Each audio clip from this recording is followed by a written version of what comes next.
শ্রীমান গৌরাঙ্গ মহাপ্রভু শ্রী চৈতন্য পতিত পাবন গৌর হরি।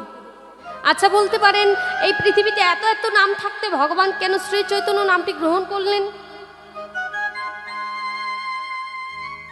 কেন শ্রী চৈতন্য নামটি তিনি ধারণ করে এই নদিয়ার মাঝে আসলেন? তার একটি মাত্র কারণ মা, সেটা কি? শ্রী কথার অর্থ হচ্ছে সুন্দর, চৈতন্য কথার অর্থ হচ্ছে চেতনা। কলিহত জীবীদের ডেকে বলছে, কলির জীব, তোমাদের সকল কিছুই হয়েছে, কিন্তু এখনো শুদ্ধ চেতনাটা হয়নি। তোমাদের মতো কলিহত জীবদের শুদ্ধ চেতনা দেওয়ার জন্য আজকে ভগবান আমি এই নদিয়ার মাঝে এসেছি। আজকে এই নদিয়ার মাঝে যখন এসেছি, ভগবান নদিয়ার মাঝে অবতীর্ণ হয়েছে। হ্যাঁ গো বাবা, অন্যান্য যুগে ভগবান আমার অস্ত্র ধরেছেন, জীবদের প্রাণে মেরেছে যারা অসুর, তাদেরকে ভগবান বধ করেছে। অন্যান্য যুগে ভগবানের অঙ্গে ছিল রাজবেশ, ধরা চূড়া মোহন মুরলী, শঙ্খ চক্র গদা পদ্ম, অঙ্গে তার ছিল রাজ ঐশ্বর্য, গহনা ছিল, রাজার বেশ। বাবা, রাজার যেমন বেশ হয়, ভগবান ঠিক তেমন রাজার বেশ পরিধান করেছিলেন। কিন্তু সেই ভগবান আজকে নদিয়ার মাঝে অবতীর্ণ হয়েছে। হ্যাঁ গো মায়েরা, বলুন তো, আমাদের ভগবানের অঙ্গে কি কোনো রাজবেশ আছে? রাজার কোনো বেশ আছে? অঙ্গে কি সোনার গহনা আছে? কোনো কিছু নেই। বলতে পারেন বাবা, আমরা ধন্য কলির জীব, ধন্য কলিযুগ, ধন্য কলির জীব। কেন বলবেন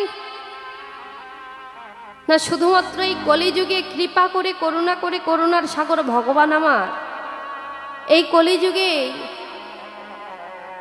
নদিয়ার মাঝে অবতীর্ণ হয়ে ভক্তের হাতে ধরে পায়ে পড়ে হরিবোল বলাচ্ছে। যে হরিবোল বলতে চাইছে না, ভগবান আমার তার দুটি হস্ত ধরে বলছে, ও একবার হরিবোল বলো। যে হরিনাম কৃষ্ণ নাম নিতে চাইছে না, ভগবান আমার তার দুটি চরণ ধরে বলছে, ওগো একবার হরিবোল বলো। এত করুণা, এত কৃপা অন্যান্য যুগে তো ভগবান কখনো কোনোদিন করেনি গো মা। শুধুমাত্র এই কলিযুগেই ভগবান আমাদের মতো কৃষ্ণ ভোলা বহির্মুখী জীবদের, আমাদের মতো কৃষ্ণ ভোলা বহির্মুখী জীবদের দাঁড়ে দাঁড়ে গিয়ে ভগবান হাতে ধরে পায়ে পড়ে তিনি হরিবোল বলাচ্ছেন। কিন্তু তবু আমরা কলিহত জীবেরা, আমরা হরিবোল বলতে চাইছি না। আমরা হা কৃষ্ণ বলতে চাইছি না। তবু 84 লক্ষ জনে ভ্রমণ করে এত সুন্দর সাধের মানব জন্ম পেলাম। কত সুন্দর ভগবান দুটি চরণ দিল, দুটি হস্ত দিল। ভগবানের ভক্তের বাজারে যাওয়ার জন্য দুটি চরণ দিল, ভগবানের চরণ সেবা করবার জন্য দুটি হাত দিল। দুটি চরণ দিয়েছে, দুটি হাত দিয়েছে। আবার ভগবান ভক্তের বাজারে যাওয়ার জন্য চরণ দিল, কিন্তু তার সঙ্গে বাবা ভগবানের রূপমূরতি দর্শন করবার জন্য দুটি নয়ন দিল। তার নাম শ্রবণ করবার জন্য কর্ণ দিল। তার নাম বদনে বলবার জন্য একটি বদন দিয়েছে, উচ্চারণ করবার জন্য। কিন্তু এত কিছু পাওয়ার পরেও, এত কিছু ভগবান দিয়েছে, তারপরেও আমরা ভগবানকে ডাকার মতো ডাকতে পাচ্ছি না। তবু আমরা ভগবানকে ডাকার মতো ডাকতে পাচ্ছি না, ভালোবাসার মতো ভালোবাসতে পাচ্ছি না। সপ্তম মাসে যখন আমরা মাতৃগর্ভে ছিলাম, আমরা প্রত্যেকে ভগবানকে ডেকে বলেছিলাম, ভগবান আমাদেরকে প্রত্যেককে সেদিন দেখা দিয়েছিল। ভগবানকে ডেকে বলেছিলাম, অদয়াময় এই নরক যন্ত্রণা আর সহ্য করতে পারছি না। মা, আমরা যে এতটুকু গর্ভের মধ্যে ছিলাম, সেই গর্ভের মধ্যে থাকাটা হলো একটা নরক যন্ত্রণার সমতুল্য। ভগবানকে ডেকে বলেছিলাম, দয়াময় এই যে নরক যন্ত্রণা আর সহ্য করতে পারছি না, এবার একটু মায়াময় সংসারে পাঠাও না দয়াময়। এখন আমাদেরকে ডেকে আর কোনো কিছু করব না দয়াময়। তখন ভগবান ডেকে বলল, আচ্ছা ঠিক আছে, তাহলে তুমি যাও সেই মায়াময় ধরায়। তারপর ভগবানকে কথা দিলাম, কথা দেওয়ার পর যখন এই পৃথিবীর মাটিতে এসে ভূমিষ্ঠ হলাম, মায়ের মুখের দিকে তাকিয়ে, আত্মীয় স্বজনের মুখের দিকে তাকিয়ে আমরা ভগবানকে দেওয়া কথাটা ভুলে গেলাম। ভগবানকে দেওয়া কথাটা ভুলে গিয়ে আমরা মায়াময় সংসারে এসে মায়ার দাসত্ব করছি। মায়াময় সংসারের মানুষ এত দুঃখ দিচ্ছে, কষ্ট দিচ্ছে, জ্বালা দিচ্ছে, তবু আমরা তাদের পেছনে বারবার ছুটে চলছি।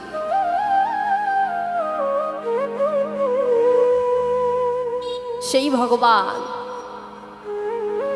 কাঙালের ঠাকুর আমাদের মতো অচৈতন্য জীবদেরই চেতনা দেওয়ার জন্য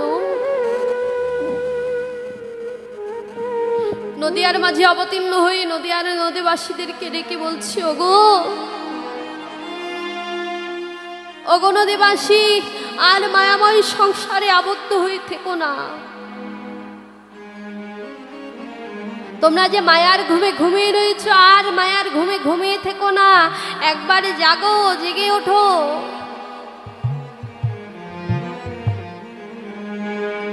এই জাগতিক জগতে তো তারাই ভগবানকে ভালোবাসার মতো ভালোবাসতে পেরেছে বাবা। যারা বুঝেছে, যারা জেনেছে, মায়াময় সংসারকে পরিত্যাগ করেছে, মায়াময় সংসারকে পরিত্যাগ করে কামিনী কাঞ্চনাকে দূরে ঠেলে দিয়ে যারা ভগবানের চরণে নিজের দেহ মন প্রাণ সঁপে দিয়ে ডেকে বলেছি, ওগো দয়াময়,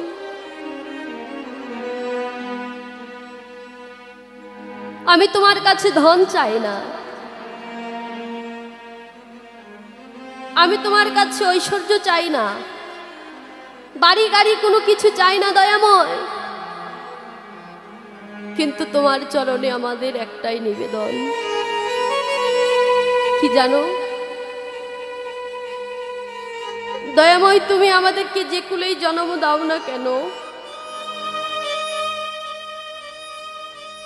পশুকুলে জন্ম দাও না কেন, আর বৃক্ষকুলে জন্ম দাও না কেন, কৃমিকীট কুলেই জন্ম দাও না কেন, এতে কোনো দুঃখ নেই দয়াময়।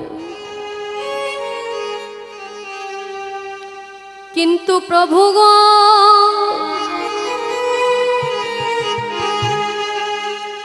তুমি যে কুলে জন্ম দাও না কেন,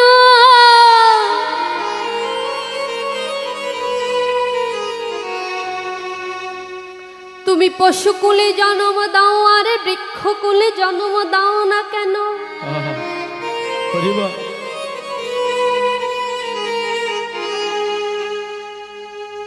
তোমার ভক্তের বাজারে গিয়ে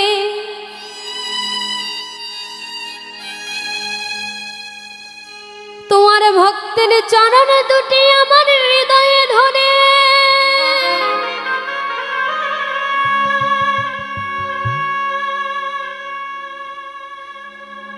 ওগো দয়াময়,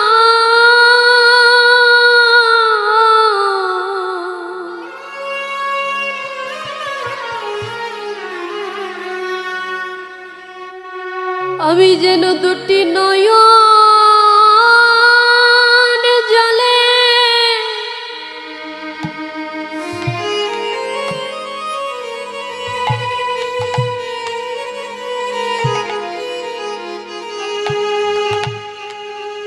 আমি কাঁদিতে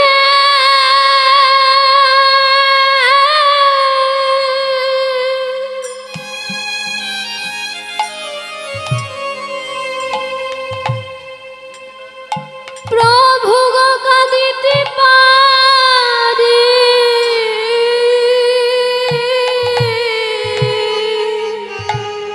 ওগো দয়াময়।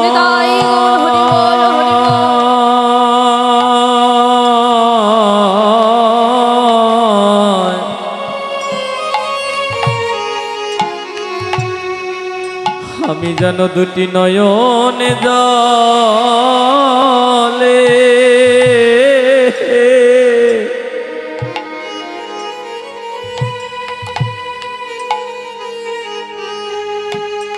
আমি যেন দুটি নয়নে জলে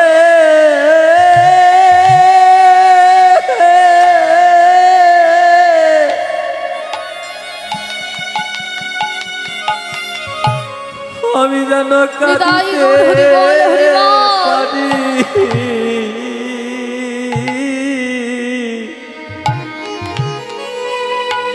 ওগো দয়াময়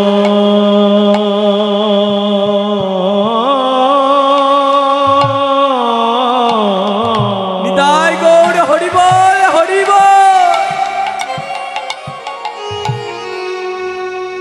আমি যেন দুটি নয়ন জলে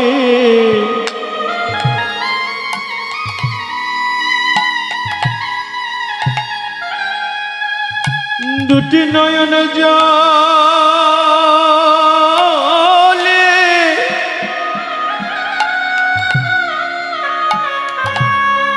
আমি কাঁদিতে পারি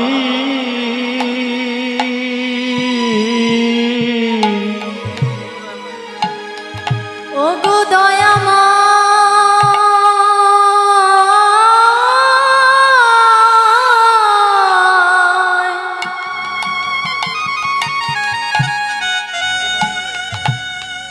আমি দুটি নয়ন জলে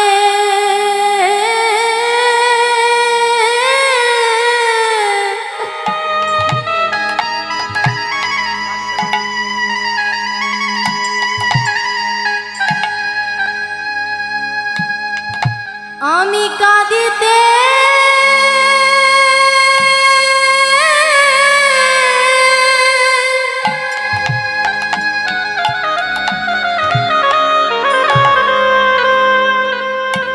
কাঁদিতে পারি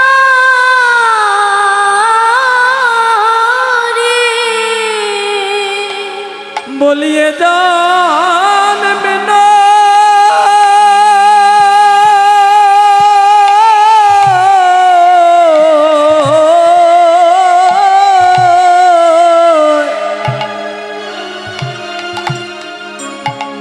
प्रभु के जन्म बिना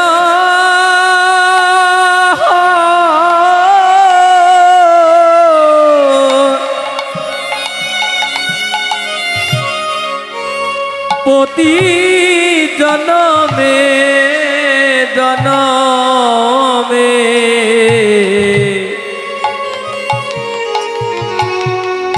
आमी जेन दुटी नयन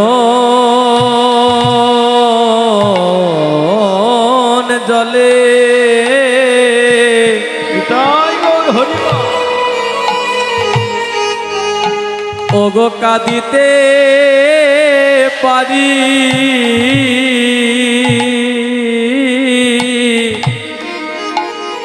ও শুধু এ যা হরি বল হরি বল।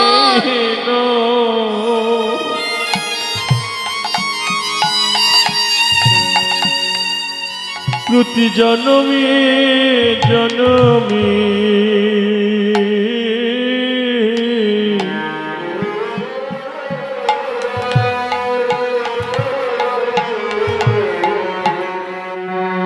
আমি দুটি নয়ন জলে যেন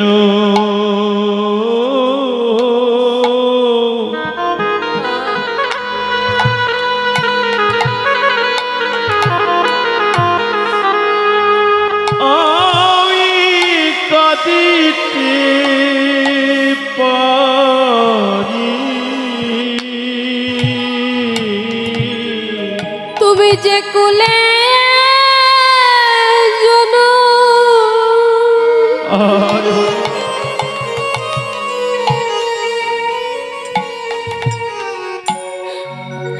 তুমি আমায় দাও না কেন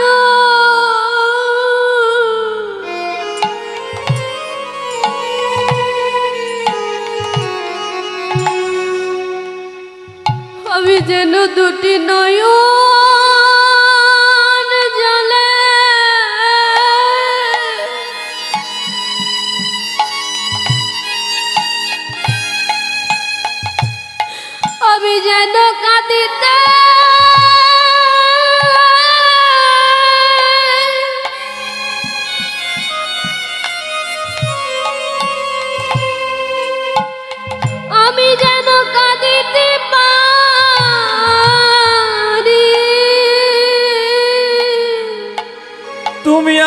কুলে জন তাই গৌর হরি বল, হরি বল।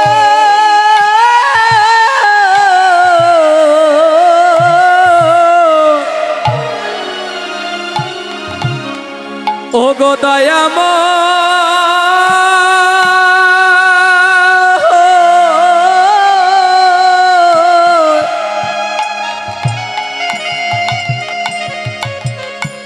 তুমি আমায় যে কুলে জানো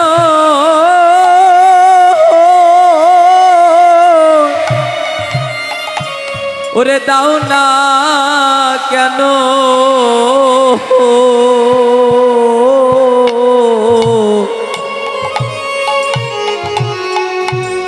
আমি জানো দুটি নয়ন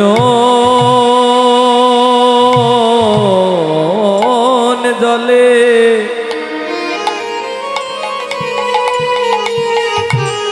আমি জানো কাঁদিতে পারি ও তুমি যে কুলে